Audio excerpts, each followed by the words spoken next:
राज्याचे वैद्यकीय शिक्षण मंत्री हसन मुश्रीफ यांनी कोल्हापुरातील राजर्षी छत्रपती शाहू महाराज वैद्यकीय महाविद्यालय आणि छत्रपती प्रमिलाराजे सर्वोपचार रुग्णालयाच्या सुरू असलेल्या कामांचा अधिष्ठाता कार्यालयात शनिवारी आढावा घेतला।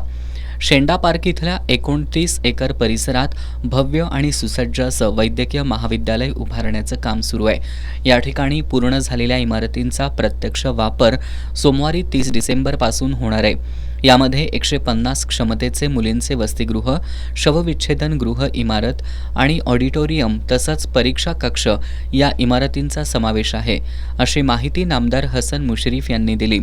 यावेळी विविध प्रलंबित प्रश्नांवरून त्यांनी अधिकाऱ्यांना खडे बोल सुनावले।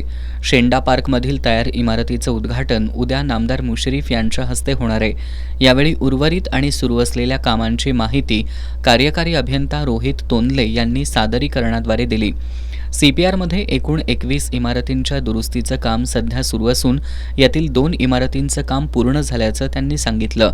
यावेळी अधिष्ठाता डॉक्टर सत्यवान मोरे यांच्यासह वैद्यकीय अधिकारी उपस्थित होते।